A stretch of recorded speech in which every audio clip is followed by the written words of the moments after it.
We're live today with a very special guest. We have Peter Cohen. Good morning, Peter. How are you? Good morning. How are you? Very good. Thank you for joining us. And for those of you who might not know Peter, a very distinguished member of the community and the general counsel for the Partnership for New York City Fund, which Peter will describe momentarily. But we are really honored and pleased to see you today, Peter.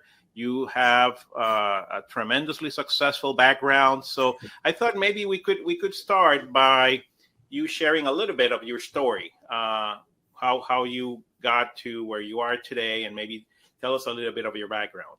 Sure. So good morning, everybody, and for anybody in New York City, hope you're enjoying the bit of fake snow we're getting. Not quite as advertised, but so it goes. So let me just kind of tell you what I call the arc of my career. So, from college, I went and I didn't go directly to law school. I went and I worked for 2 years. And what I did after college, I actually worked for a company in Japan. It was a kind of a little bit of a small conglomerate. It's called Latte. It was a chewing gum manufacturing company, which also owned a baseball team. And, they were looking to hire an American to broaden what they do. And I was, graduated from college and was eager. And they hired me. And it was a fantastic experience to work, in baseball and bubble gum. What else can go together, right? Yeah, exactly. So look, it was really a fantastic opportunity. I lived in a different country, learned about a different culture, learned about, the business practices in Japan and how they work and their dedication. And it was really a great experience, and it was a great grounding. But I knew working for a chewing gum and manufacturing company was not what I wanted to do with, the rest of my life. So, when I was in college, I had taken my LSATs. And then while I was living in Japan, I then I applied to law school and got in, and then came back and went to law school in New York City at NYU.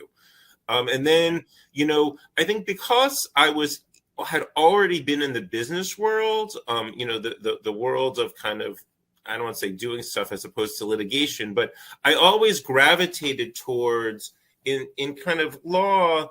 There's there are many different types of law, but there's corporate law, and then there's litigation, or kind of the broad categories, and then there's also any other types of careers. So public service, not-for-profit, IP, trademark, litigation. There are under the broad category of a legal career, there are many different options and opportunities. But I always gravitated towards corporate law and the law of making investments. So then, from law school, I got a summer job, working for a firm in New York City. And then upon graduation, I went there. But I think what's important is, for me, when I was applying for jobs as part of, the arc of my career, when I was applying for jobs at law firms, the fact that I had worked previously for 2 years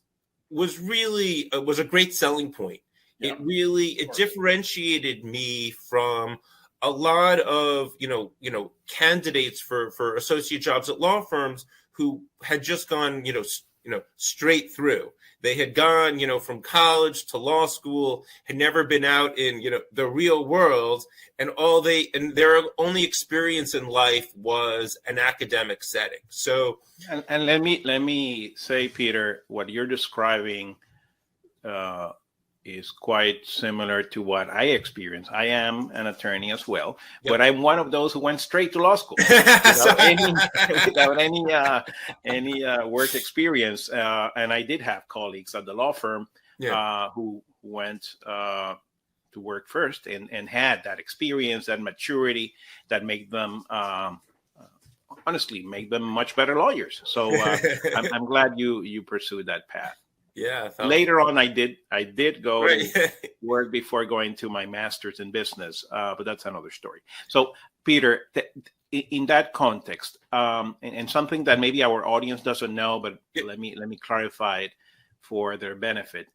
Part of this conversation is thanks to the sponsorship and the partnership we have with the CUNY LGBTQ plus Council.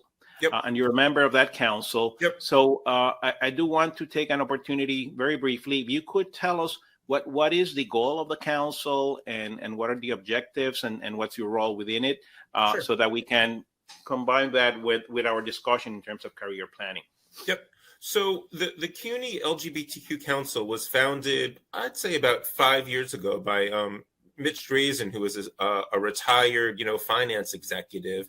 And the council currently has about 180 executives from different sectors in New York City.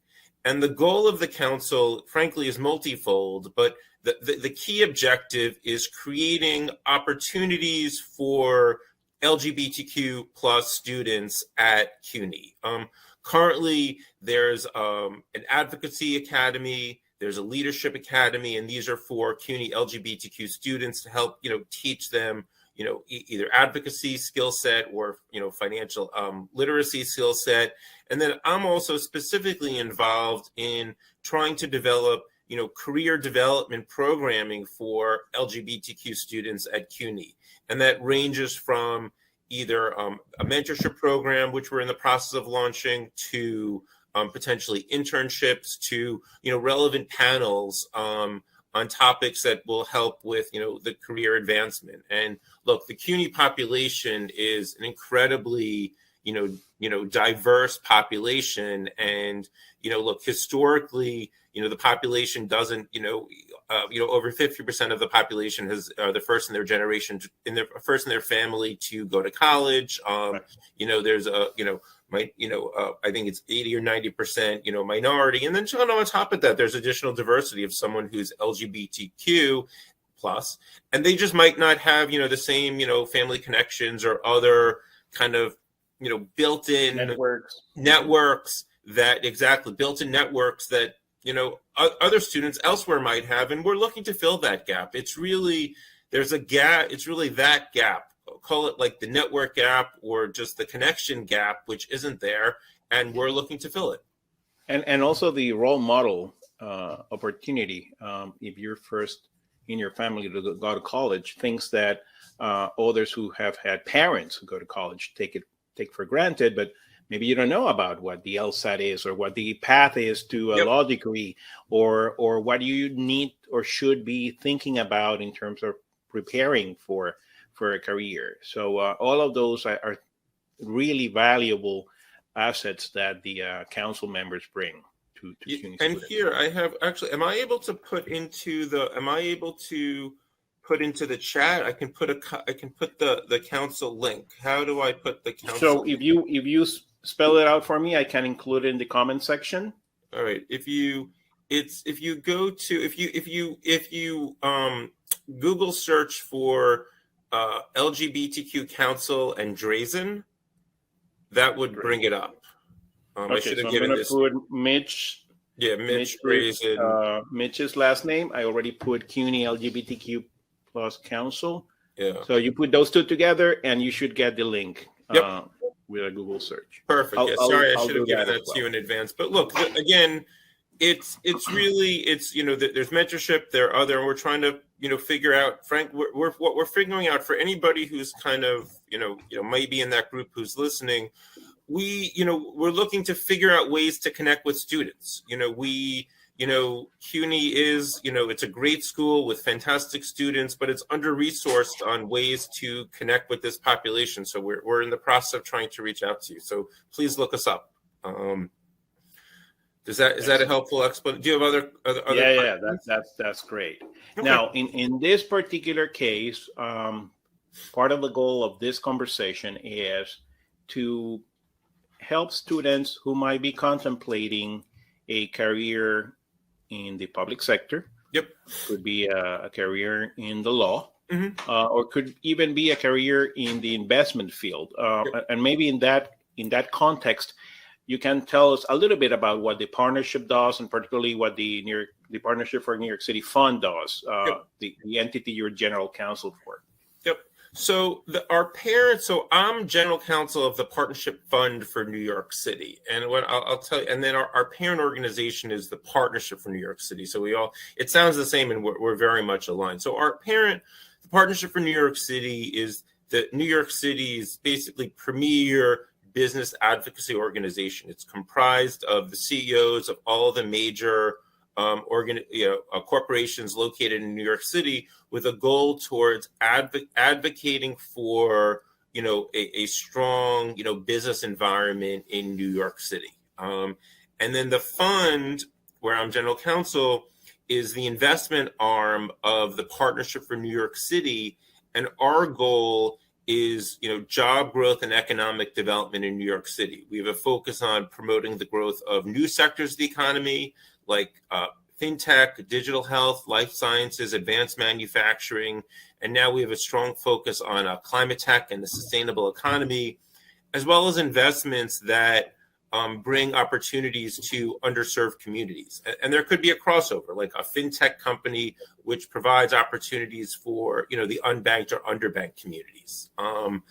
So, and then connecting, just to kind of round out my career as it relates to getting involved in a public sector opportunity, after I went to law school, and then I worked in corporate law for 10 years. And then after 10 years working in corporate law, I was really looking for a change, and I was looking for an opportunity with a public mission, something which would allow me to give back to the community.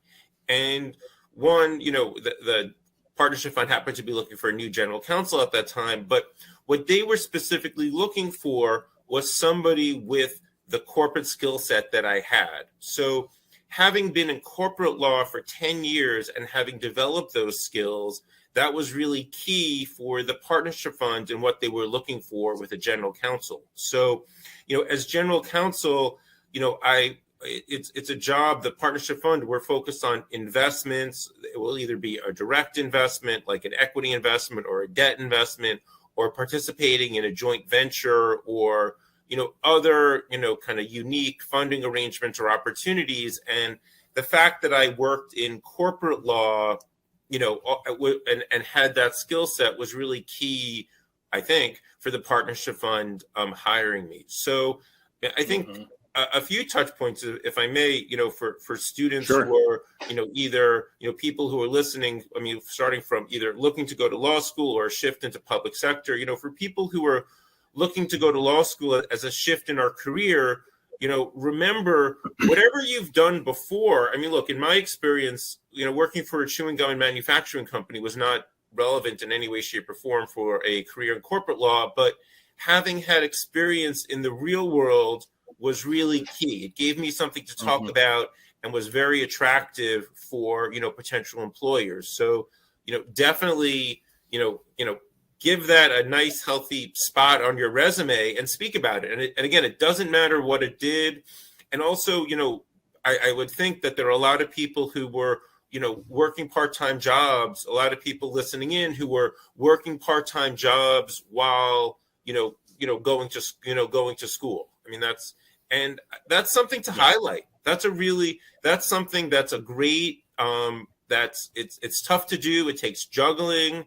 It takes the ability to multitask. It's scheduling, and it's really important. So I really urge everyone listening who fits into that bucket, and frankly, that's probably everybody.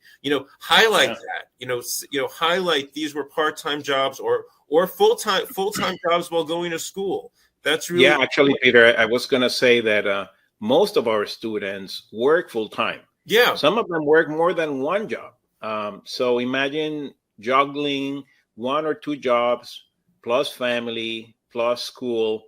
It really is a testament to grit, to perseverance, to ability to handle pressing situations. So it's a really good idea to include that in your resume and certainly in your application, whether you're applying to law school or a bachelor's degree or a master's or a graduate program or professional program.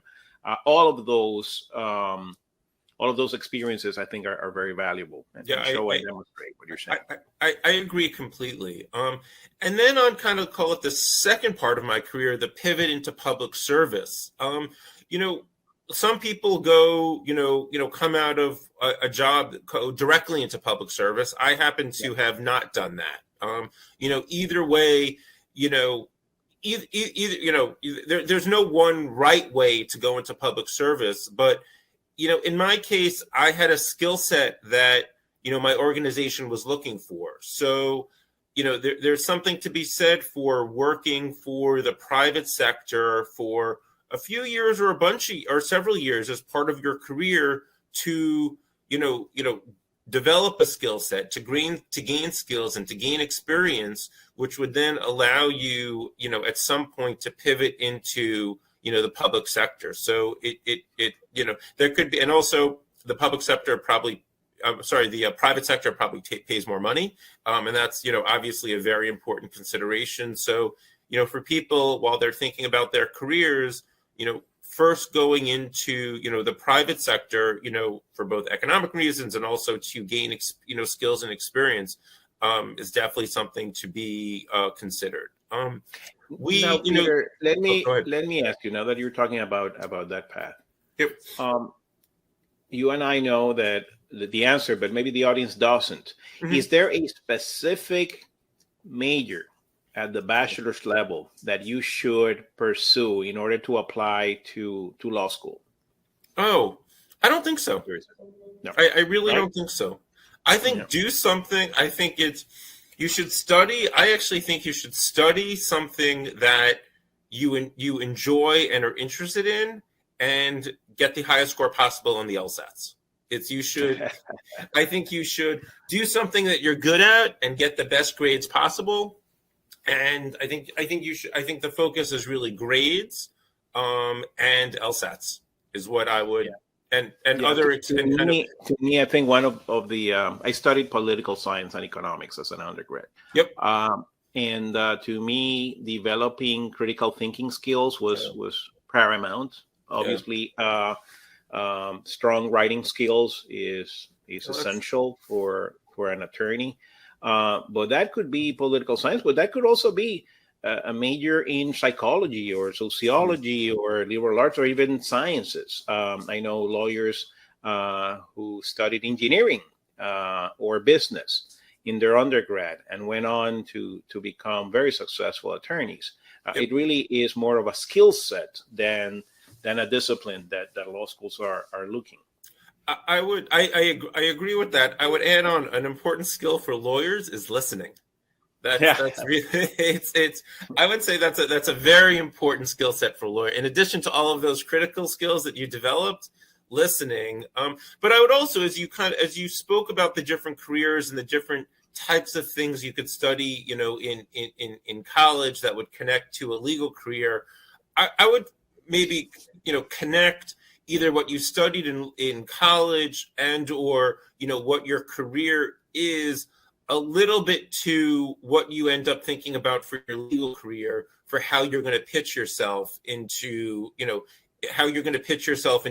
a job. So if you worked, if your job while you were going to college, at night or however you were doing it was in the fashion industry, it would be a fit to either, go into IP law as it relates to fashion. That's just, kind of one example.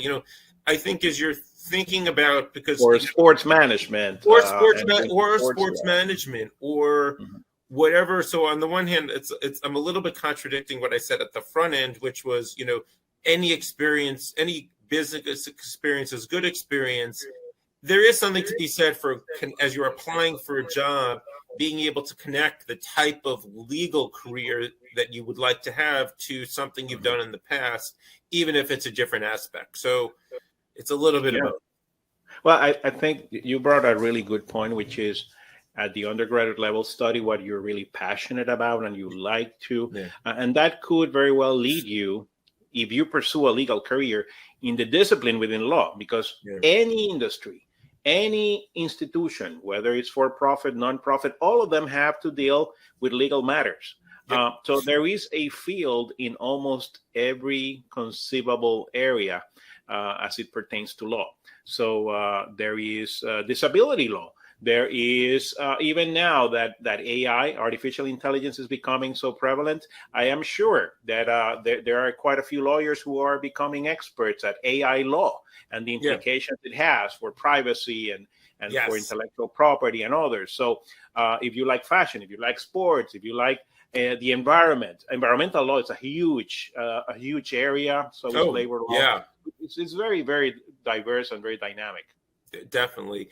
You would also, I agree with that. You would also mention, the aspect of my job, which is making investments, Mm-hmm. so look, the people looking to get into investments, it's that is very specific. I think that, while you're studying,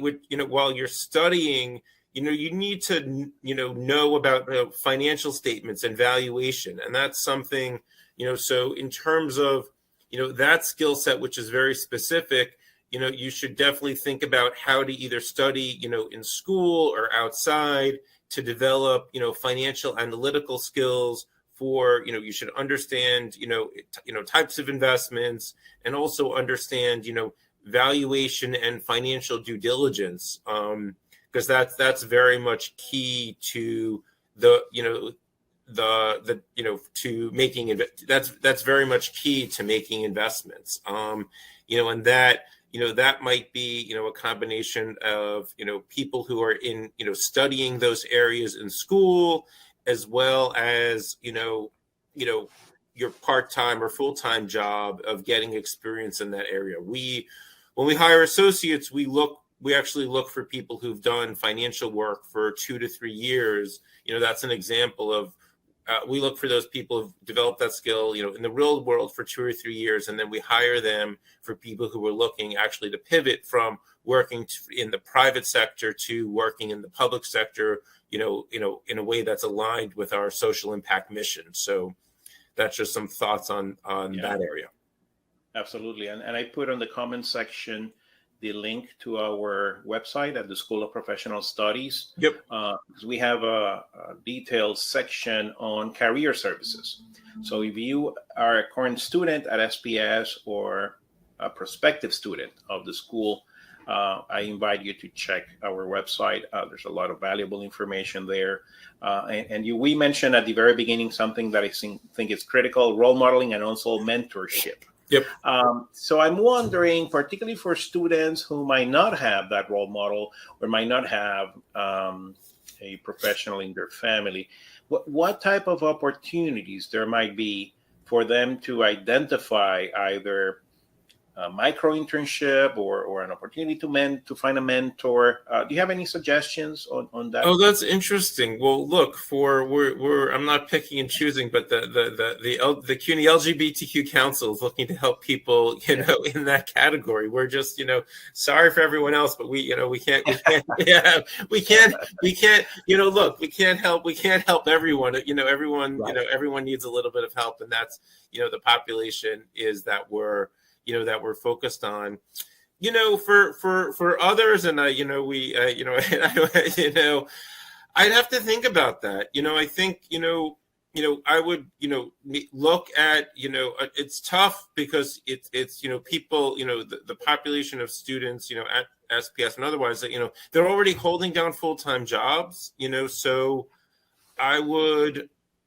I'm not sure I have a great answer, unfortunately. I would say, keep working at your job, and when you're ready to shift, like, I think when you're ready to shift, you'll have at least the experience of having worked plus coursework, plus looking for a job, which is a right fit. It occurred to me, Peter, and some members of the audience might not know this, but we have a very strong School of Law at CUNY, the CUNY School of Law, right. Highly ranked, particularly in public sector law and social justice, very highly ranked. They're in Long Island City, a beautiful facility, beautiful building. So maybe what we could do within CUNY and include the council is have a series of mentorship opportunities and orientations on what is the process to apply to law school. Yeah. It's compared to other to other legal institutions. It's very affordable. So it is, and it has, as I said, that focus on social justice. So it might be a good opportunity to join forces. Oh, that's Now, a great idea. That's definitely yeah, that's a great idea. yeah. Now, in terms of the partnership Yep. and the fund in itself, I'm wondering if you could maybe tell us a little bit more about the primary focus areas. You started discussing them Yeah. earlier, but I'm wondering if, say, in the next 3 to 5 years, is the fund particularly looking at investing in certain categories or certain industries in particular? So the fund, that's actually a really good question. So we're the fund, we are gap fillers. So we look for sectors which do not have a lot of investment activity from the private sector. So for instance, over a decade ago, we were investing in IT and digital media at a time, coming out of actually the financial crisis of 2008, that no one was making those investments. And we invested in that sector for many years. And then when that was kind of up and running and off the ground, we stopped making direct investments in that field. So that's just, we're looking to do what the private sector isn't. So so over time, we've invested in life sciences to help get the commercial life sciences sector in New York City off the ground. We've also made investments in event manufacturing. In terms of looking forward, and I would say, for the next year or two, we're very focused on climate tech and the sustainable economy, and investments in businesses which help with kind of the health and well-being of people living in New York City, as well as as the sustainable economy, energy preservation, and making things more efficient. So it's sustainability and climate tech are our two main focus areas, but that could change. We're always looking on the horizon to the next thing. So that's definitely a big focus of what we're doing now. So I would say, frankly, I'd be more comfortable talking to the next year, because I know that's what we're very focused on. But we're always looking to do what other people aren't.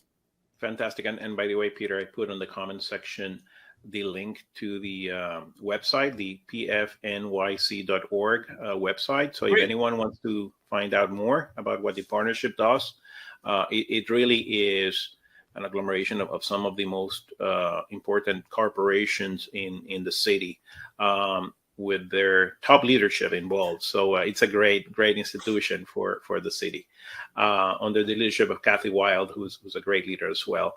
Yep. And before we finish, because as I mentioned at the very beginning, this conversation go very very quickly. Before we know it, the half hour has gone by. I want to give our public the opportunity to reach out to you if you have a preference in terms of if anyone likes to contact you. What is the best way to do so? Oh, that's a good question. So I would just email. So why don't I just give my my partnership email, which is PCOHEN at pfnyc.org. pfnyc.org. I'm going to put it on the comment section. Let me know if that is correct. Cohen at pfnyc.org. Yep, that is correct. Fantastic. So if anyone in our audience would like to reach out to you or to anyone at the partnership, I imagine you can direct them to the right person there. Yep. Peter, this has been awesome. This has been great. Really interesting perspective, particularly for those who might be contemplating either a legal or a public sector or even an investment career. And with that, I'll just plug in a little bit of our message at SPS. We are the leading adult learner institution of higher education in New York City. Our programs are mostly online. So for those busy individuals who are working full time but want to pursue either a bachelor's or a master's degree, there's a great place to do it, and that is CUNY SPS, the School of Professional Studies. And as I mentioned, I put it on the comment section as well. So thank you again, Peter. Have a great rest of your day. All right, Stay thank you. dry as much as you can, as warm as you can, and I look forward to seeing you in a future council meeting. So thanks so much, and please extend my gratitude to Mitch Drazen as well for all the hard work that he's doing. Thank you very much. Wonderful, and thank you everyone for joining us. Yeah, thank you everybody. Thank you for taking the time. Excellent, thank you, Peter. We'll see you next week in another interview. So thanks for joining us, and more to come. Thanks again, Peter. Take care. Thanks. Bye-bye.